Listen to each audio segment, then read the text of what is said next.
de esportes. E eu comecei a criar um vínculo com o esporte sem ser do departamento do esporte. Depois que eu me formei, o Pedro Ernesto Denardinho, o Kleber Grabrauska, o Kleber que é o coordenador e o Pedro que é o nosso editor, eles me convidaram para trabalhar no esporte como produtora. Não foi difícil, não teve preconceito, porque eu fui começando aos poucos sem saber que um dia eu estaria no departamento de esportes, até porque os meus colegas, que me desculpem, são machistas sim, e eles sempre brincavam dizendo que uma mulher nunca trabalharia no esporte. Daí eu ainda respondi, daí quando eu fui contratada eu respondi, mas me convidaram para trabalhar. E hoje em dia eu sou mais um deles, entendeu? Não tem diferença de ser mulher ou não. No começo é óbvio que teve um distanciamento, porque não tinha nenhuma produtora mulher. E eles não estavam acostumados a trabalhar com mulher diretamente também no departamento. Mas isso tudo em 2 meses a gente ajeitou.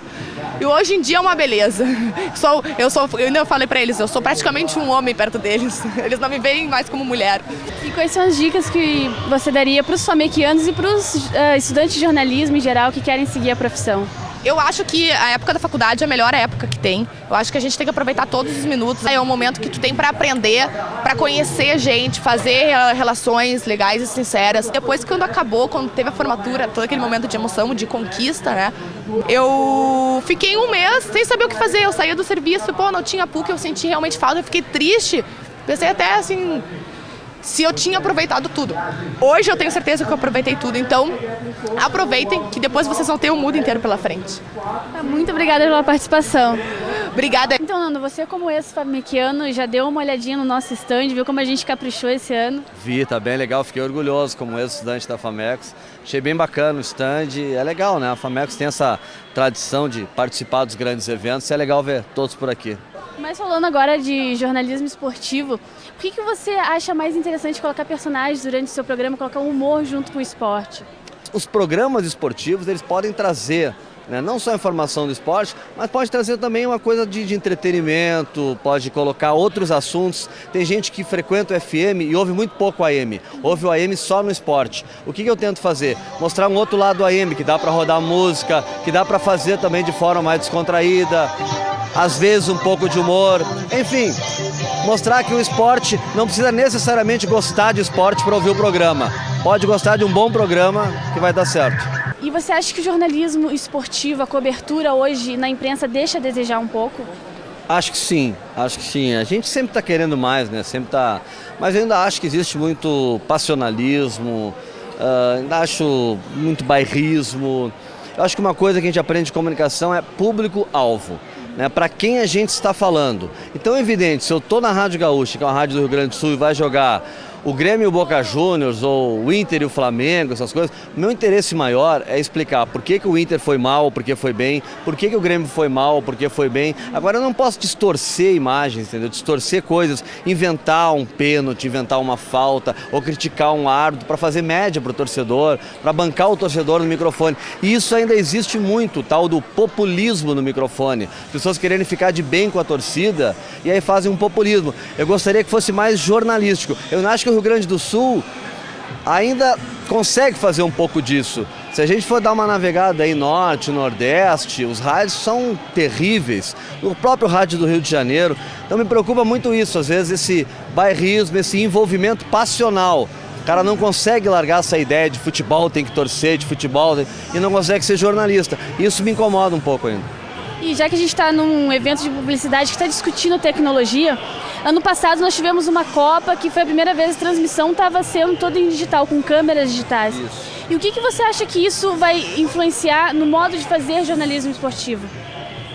Olha, as novas tecnologias vão ajudar no sentido de trazer para o rádio melhor som, né, para a televisão melhores condições de imagem, câmeras diferenciadas, para, digamos assim, para agilizar a informação e para trazer mais conteúdo de informação. Coisas que não se via antes, de repente tu consegue, através de uma nova tecnologia, observar dentro do gramado, dentro de campo, ou fora dele, na arquibancada. Mas eu insisto, para mim o conteúdo é a base de tudo, né? É o estudo da ciência da comunicação, como se faz comunicação. Não pode ser diferente do processo da comunicação na política, na economia, na polícia, no jornalismo geral. É assim que se faz jornalismo esportivo. Dessa forma. Então, as novas tecnologias, elas têm que estar a serviço do cérebro e não ao contrário. Então tá, muito obrigada pela participação. Obrigado, adorei a entrevista. só para lembrar que o Canal Fã está sendo feito diretamente do 16º Festival Mundial de Publicidade aqui em Gramado. A entrega de troféus já foi feita e o encerramento será logo mais às 18h30. Confira agora uma entrevista com o patrono do evento, Roberto do Elive. Representa um momento muito importante, principalmente para o futuro da propaganda. Eu acho que exatamente vendo o que está se fazendo no mundo inteiro, esses jovens vão ter padrões e parâmetros para fazer melhor ainda.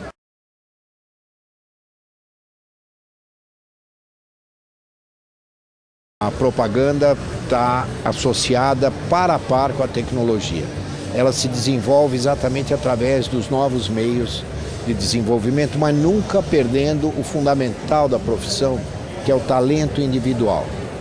A manipulação dos meios e dos recursos tem que ser feito sempre com talento pessoal, e essa é uma coisa que se desenvolve através exatamente da prática, da vontade e de uma atitude de trabalho.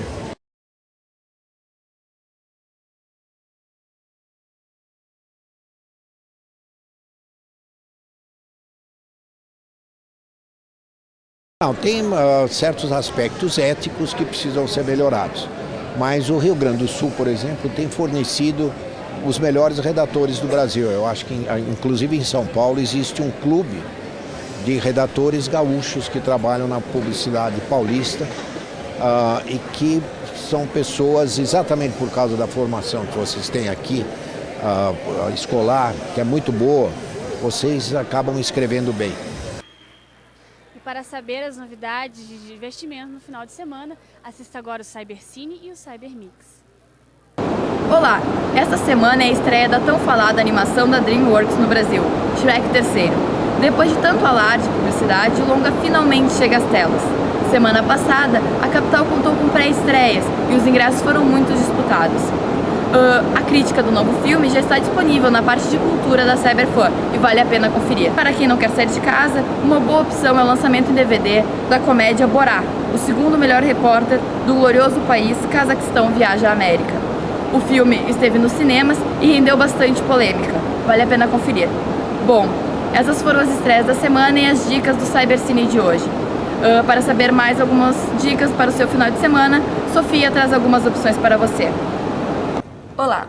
Esse fim de semana, Antônio Villarroa está de volta a Porto Alegre no Teatro São Pedro para o show Sinal dos Tempos. O show começa às 9 horas e os ingressos variam de 10 a 30 reais. Para quem gosta de música romântica, hoje também se apresenta o cantor Fábio Júnior com o show Minhas Canções. A apresentação começa às 9 horas no Teatro do SESI e os ingressos variam de 60 a 120 reais. Para quem quer programação para a semana inteira, a gente lembra que na próxima terça-feira a dupla Zezé de Camargo e Luciano faz o show 2 horas de sucesso, também no Teatro do SESI. Mais informações sobre esses e outros eventos culturais, acesse a parte de cultura da Cyberfã. Até a semana que vem. Foram 3 dias de muita correria, trabalho, dedicação e improvisação. A cobertura da Famecos no festival foi um grande empreendimento e que deu resultado. Todos os cursos estavam representados: publicidade e propaganda, relações públicas, cinema e jornalismo. Uma edição como esta, agora, só no Festival de Gramado. Nos vemos lá. O Canal Fã fica por aqui, juntamente com a cobertura da Famecos. Até mais. Tchau. Tchau.